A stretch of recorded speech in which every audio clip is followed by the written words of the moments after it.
Mixing জারের মধ্যে আটাটা আমি ঢেলে দেব। এবারে এর মধ্যে জল দিয়ে যেভাবে আমরা রুটি মাখাই সেইভাবে একটা মাখিয়ে ডো বানিয়ে নেব। এখানে একটা প্লেট নিয়েছি, প্লেটের মধ্যে আমি বেসনটা ঢেলে নেব। এবারে এর মধ্যে জল দিয়ে দেব, দিয়ে পাতলা করে একটা ব্যাটার বানিয়ে নেব। নমস্কার বন্ধুরা, আপনারা কেমন আছেন? আশা করছি সবাই খুব ভালো আছেন। আজকে আমি 1 কাপ আটা, সামান্য পরিমাণে বেসন আর একটা আলু দিয়ে দুর্দান্ত মুখরোচক স্বাদের সকাল বিকালের একটা নাস্তা রেসিপি আপনাদের সাথে শেয়ার করব।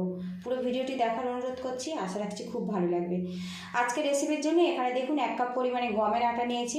গমের আটার পরিবর্তে আপনারা ময়দাও ব্যবহার করতে পারেন, তবে আটা অনেক বেশি হেলদি তাই আটা ব্যবহার করেছি। আর এখানে দেখুন সামান্য পরিমাণে বেসন নিয়েছি, আর এখানে একটা মিডিয়াম সাইজের আলু নিয়েছি। প্রথমে এই আলুটার খোসা ছাড়িয়ে টুকরো টুকরো করে প্রেসার কুকারে আমি সিদ্ধ করে নেব। মিক্সিং জারের মধ্যে আটাটা আমি ঢেলে দেব, স্বাদ মতো লবণ দিয়ে দেব। আটার সাথে লবণটা ভালো করে মিশিয়ে নেব। এবারে এর মধ্যে জল দিয়ে যেভাবে আমরা রুটি মাখাই সেইভাবে একটা মাখিয়ে ডো বানিয়ে নেব। আর বন্ধুরা, আমি সবসময় কিন্তু চেষ্টা করি ঘরে থাকা উপকরণ দিয়ে নতুন নতুন নাস্তা রেসিপি শেয়ার করার জন্য। প্লিজ বন্ধুরা, ভিডিওটির শুরুতে একটা লাইক দিয়ে দেবেন, আর চ্যানেলে নতুন হয়ে থাকলে চ্যানেলটিকে সাবস্ক্রাইব করে আমার পাশে থাকবেন।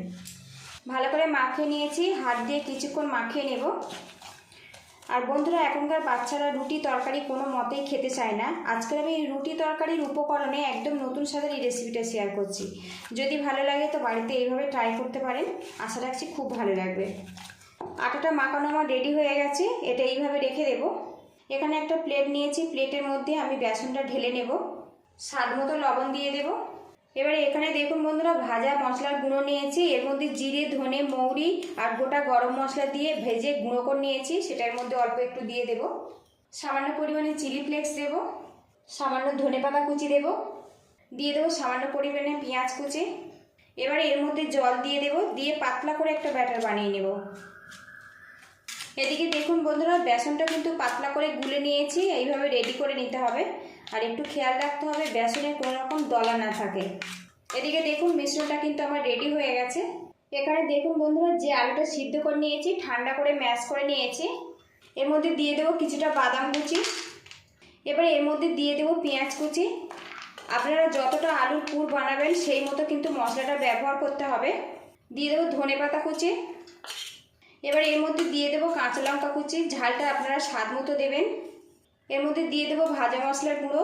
আমি এখানে এই ভাজা মশলার গুঁড়োটা ব্যবহার করেছি, আপনারা চাইলে কিন্তু অরগ্যানোও ব্যবহার করতে পারেন, ম্যাগি মশলাও ব্যবহার করতে পারেন, পছন্দসই যে কোনো মশলা কিন্তু আপনারা ব্যবহার করতে পারেন। দিয়ে দেবো সামান্য পরিমাণে চিলি ফ্লেক্স, স্বাদ মতো লবণ দিয়ে দেব। একসঙ্গে আলুর সঙ্গে ভালো করে মাখিয়ে নেব। এই মশলাটা কিন্তু অনেক বেশি স্বাস্থ্যকর, সেই জন্য আমি এই মশলাটা ব্যবহার করেছি। এদিকে দেখুন বন্ধুরা, আলুর পুরটা কিন্তু আমার রেডি হয়ে গেছে। কিচেন স্ল্যাবে আটাটা নিয়েছি আর ভালো করে এইভাবে মাখিয়ে নেব। এদিকে দেখুন ভালো করে মাখিয়ে নিয়েছি। এবারে এখানে আমি লেচি কেটে নেব। ছোট বড় যেমন ইচ্ছে শেপ দিয়ে আপনারা কাটতে পারেন, তবে আমি দুটো লেচি বড় করব আর বাকিগুলো আমি ছোট করব। আজকের নাস্তাটা কিন্তু আমি 2 রকম শেপ দিয়ে আপনাদের কাছে আমি শেয়ার করছি। তো দেখুন এখানে কিন্তু 4টে হয়েছে আমার। কিচেন স্ল্যাবে আটা ছড়িয়ে নিয়েছি, এখান থেকে একটা ডো নিয়েছি, মোটা করে একটা রুটি বেলে নেব। এদিকে দেখুন বন্ধুরা, একটা রুটি আমি বেলে নিয়েছি। এবার এর গায়ে যে এক্সট্রা আটাটা আছে আমি এইভাবে ঝেড়ে দেব। আরও একটা রুটি আমি বেলে নিচ্ছি। কিচেন স্ল্যাবে আরও সামান্য আটা ছড়িয়েছি, আর এখানে যে ছোটো লেচিগুলো কেটেছি সেইগুলোও বেলে নেব। ছোট করে লেচি কেটেছি, রুটিটাও ছোট হবে। একটা রেডি হয়ে গেছে, বাকিটা আমি এইভাবে বেলে নেব। প্যানটা আমি গরম করে নিয়েছি, এর মধ্যে রুটিটা দিয়ে দেব। আজকে এই নাস্তাটা কিন্তু এইরকম রুটির থেকেও বড় বড় রুটি করে বানিয়ে নিতে পারবেন। রুটি আমি উল্টে পাল্টে সেঁকে নেব। এদিকে দেখুন বন্ধুরা, রুটিটা সেঁকা হয়ে গেছে, আর খুব ভালো করে কিন্তু সেঁকে নিতে হবে। এখানে কিন্তু রুটিটা ফোলার কোনো রকম দরকার নেই। গ্যাস রেটটা একদম কমে রেখে এর মধ্যে 1/2 চামচ পরিমাণে বাটার দিয়ে দিলাম। এখানে যে আলুর মিশ্রণটা আমি বানিয়েছি এর মধ্যে থেকে নিয়ে নেব কিছুটা। এবার এই রুটির মধ্যে দিয়ে দেব, দিয়ে একটা কোট করে দেব,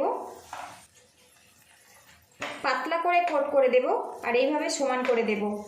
আলু দিয়ে রুটিটা কিন্তু পুরোপুরি আমি ঢেকে দিয়েছি। দেখুন বন্ধুরা, এখানে যে বেসনের মিশ্রণটা আমি বানিয়েছিলাম ভালো করে মিশিয়ে নেব। এবার এই রুটির ওপরে আমি কোট করে নেব, পাতলা করে কোট করব, খুব কিন্তু ঘন দেব না। বেসনের ব্যাটার দিয়ে আলুটা কিন্তু বেশ ভালো করে ঢেকে নিয়েছি, আর এইভাবে কিন্তু ঢেকে নিতে হবে। এবার এই রুটিটা আমি উল্টে দেব। আর এখন দেখুন ব্যাটারটা কিন্তু একদমও গড়িয়ে আসছে না, সেইভাবে কিন্তু ব্যাটারটা রেডি করতে হবে। আর বন্ধুরা এই নাস্তাটা উল্টানো আপনাদেরকে আমি দেখাতে ভুলে গেছি। তো দেখুন কত সুন্দরভাবে এটা সেট হয়ে গেছে। এবার এটা আমি তুলে নেব। তো একটা নাস্তা কিন্তু আমার রেডি হয়ে গেছে দেখুন। এখানে আরও একটা রুটি আমি তাওয়ার মধ্যে দিয়ে দিলাম। একইভাবে রুটিটা আমি উল্টে পাল্টে ফ্রাই করে নেব। রুটির মধ্যে সামান্য বাটার দিয়ে দেব, দিয়ে উল্টে দেব। আলুর মিশ্রণ নিয়েছি, রুটির ওপরে ভালো করে কোট করে নেব। আর বন্ধুরা এই নাস্তাটা বানিয়ে আপনারা সকালে ব্রেকফাস্ট কিংবা বিকালের নাস্তাতেও পরিবেশন করতে পারেন, বাচ্চাদের স্কুল টিফিন কিংবা অফিস টিফিনেও পরিবেশন করতে পারেন। আলুটা ভালো করে চারিদিকে ছড়িয়ে দেবো এইভাবে। এবারে এর মধ্যে বেসনের ব্যাটারটা দিয়ে দেব।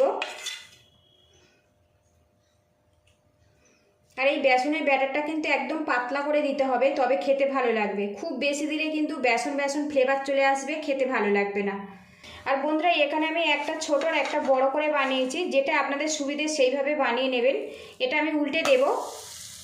এদিকে দেখুন বন্ধুরা নাস্তাটা কত সুন্দরভাবে ঘুরে যাচ্ছে, তার মানে নিচের দিকটা কিন্তু বেশ ভালো মতো সেট হয়ে গেছে। উল্টে পাল্টে এটা ফ্রাই করে নেব। তো দেখুন কালারটা কি সুন্দর এসছে।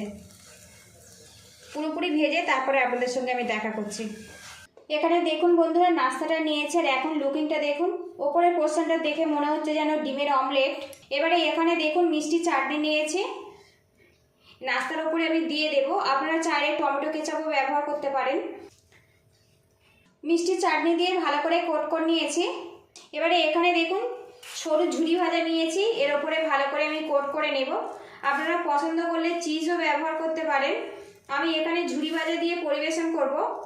এটি কিন্তু অনেক বেশি মুচমুচে হবে, খেতে ভীষণ ভালো লাগে।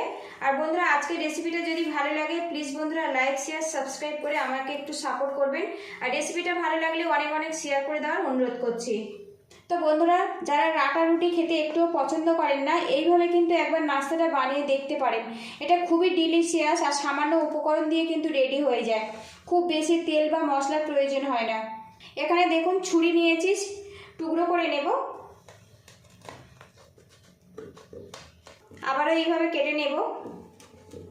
1 কাপ আটা, বেসন আর আলু দিয়ে দুর্দান্ত মুখরোচক স্বাদের নাস্তা কিন্তু বন্ধুরা আমার রেডি হয়ে গেছে। যারা একঘেয়েমি রুটি তরকারি খেতে পছন্দ করেন না, রুটি তরকারির উপকরণ দিয়ে খুব ঝটপট কিন্তু এই মুখরোচক নাস্তাটা একবার বানিয়ে দেখতে পারেন। যারা রুটি খায় না তারাও কিন্তু চেয়ে চেয়ে খাবে। পুরো ভিডিওটির সঙ্গে থাকার জন্য অসংখ্য ধন্যবাদ। ভালো থাকবেন, সুস্থ থাকবেন, দেখা হবে নেক্সট ভিডিওতে। তো বন্ধুরা লুকিংটা দেখুন, যারা একবার খাবে তো রুটি তরকারি খাওয়া ভুলে বারবার এটাই বানাতে বলবে।